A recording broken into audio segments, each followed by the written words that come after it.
Que Dieu nous bénisse. C'est vrai, avec ces moments de pluie, il n'est vraiment pas évident. Mais on en parlant, on disait, mais si c'était un jour de travail, on ne se priverait pas d'aller au travail.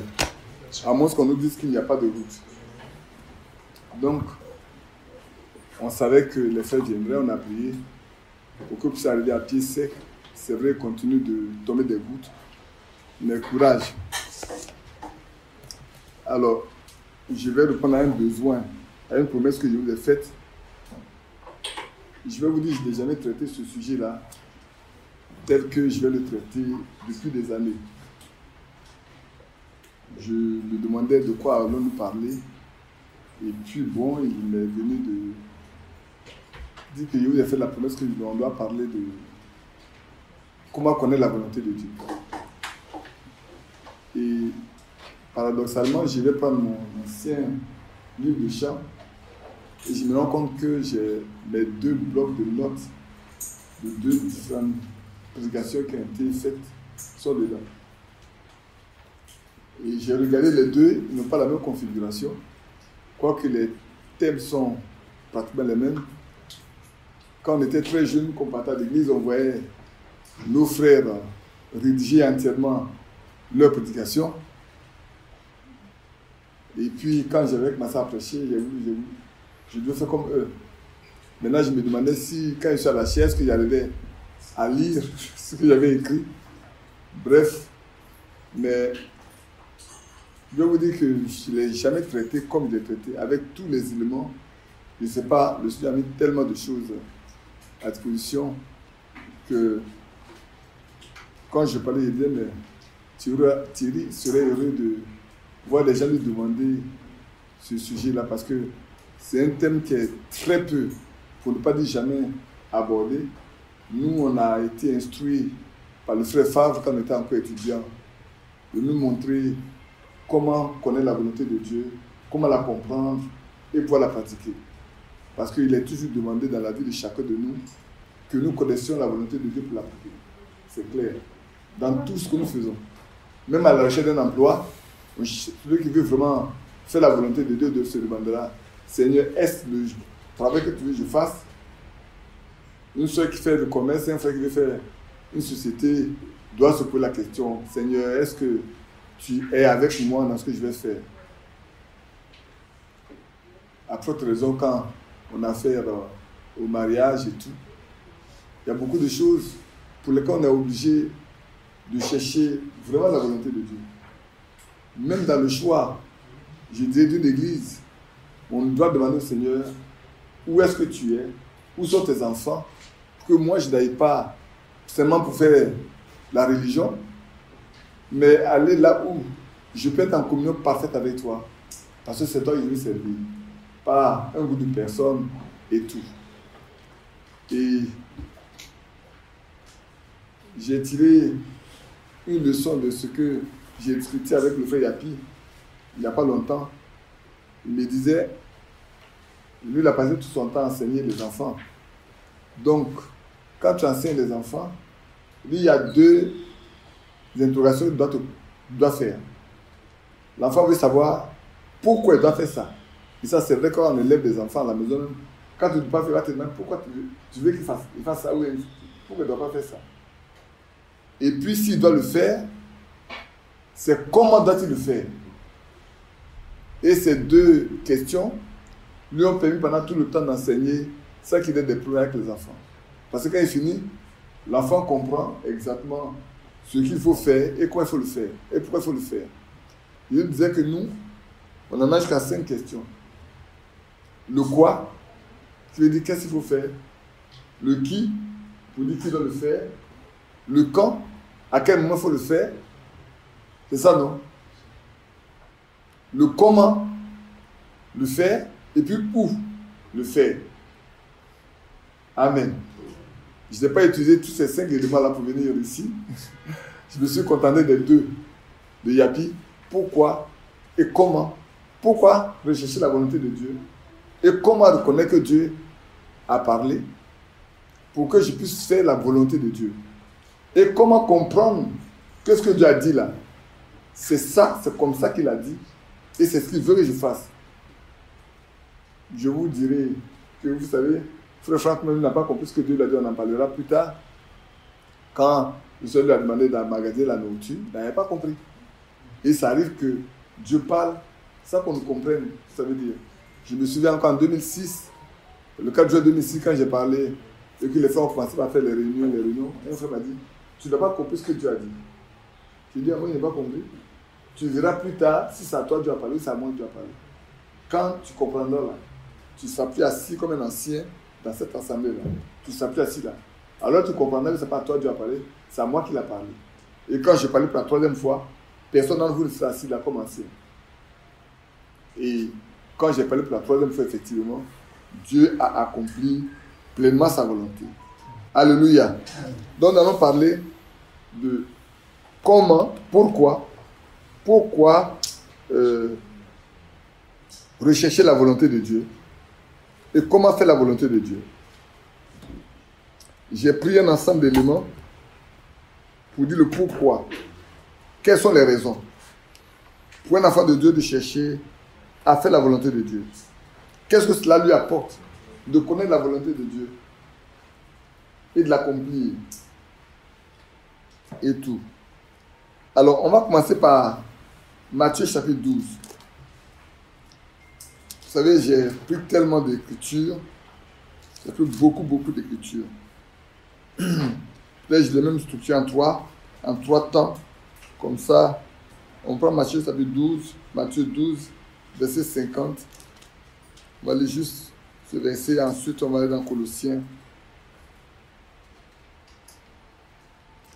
Ici, je lis le verset 46 pour vous donner le contexte. Comme Jésus s'adressait encore à la foule, voici sa mère et ses frères qui étaient dehors cherchèrent à lui parler. Quelqu'un lui dit, voici ta mère et tes frères sont dehors. Ils cherchent à te parler. Mais Jésus répondit à celui qui lui disait, qui est ma mère et qui sont mes frères? Puis étendant la main sur ses disciples, il dit, voici ma mère et mes frères. Car quiconque fait la volonté de mon Père qui est dans les cieux, celui-là est mon frère et ma soeur et ma mère. Je ne sais pas déjà ce que ça veut dire pour vous. Car seulement ceux qui font la volonté de Dieu sont des frères, sont des sœurs, sont des mères pour lui. Amen. De sorte que si quelqu'un ne fait pas la volonté de Dieu, il ne faut pas qu'il s'attende à être considéré comme le frère de Jésus ou la sœur de Jésus. Parce que lui-même le dit clairement. Ne peut être mon frère, ma mère, ma sœur que si quelqu'un fait la volonté de mon Père qui est dans les cieux. Alors, pour faire la volonté de quelqu'un, il faut savoir quelle est sa volonté. Si tu ne connais pas cette volonté, tu ne peux pas l'accomplir. Et ça, c'est important pour nous les croyants. Je profite en même temps pour vous dire, bon, ben, il y a beaucoup de pères. Vous savez, je voulais vous faire rire un peu. Les pères, on dit c'est bonne fête papa aujourd'hui. C'est votre fête aujourd'hui. J'ai dit à nos enfants, à nos petits-enfants, à nos mères, que aimez-nous chaque jour. Que chaque jour soit notre fête. Et puis il y avait pour les mères aussi, on avait oublié d'en parler. Mais nous devons aimer aussi nos mères. Hein. On ne doit pas attendre un jour, après un jour particulier. Vous savez, les gens cherchent de l'argent. Et ces périodes-là sont des périodes pour faire de l'argent dans les commerces. Hein? Faisons des cadeaux autant qu'on peut le faire, tous les jours. Prenons soin de chacun, de nos parents, de nos frères, de nos soeurs, de nos pères, de nos mères. Parce que c'est vrai que les gens ont cru que ces choses-là, pour se souvenir qu'on a un père, on a une mère, mais on doit les aimer tous les jours. Tous les jours dans nos cœurs, nous devons les aimer. Il leur fait beaucoup de bien. Comme la Bible dit, nous devons prendre soin des nôtres. Que Dieu nous bénisse. Donc j'ai écrit à Yapi, quand il m'a écrit, il dit, il nous a dit, que c'est lui la peine de père, oh. Il m'a répondu, il dit, mais c'est vrai, toi aussi, toi tu es père 2 fois. Tu es père biologique, tu as un père spirituel pour tous les frères. Et lui aussi l'en est. Et vous aussi vous en êtes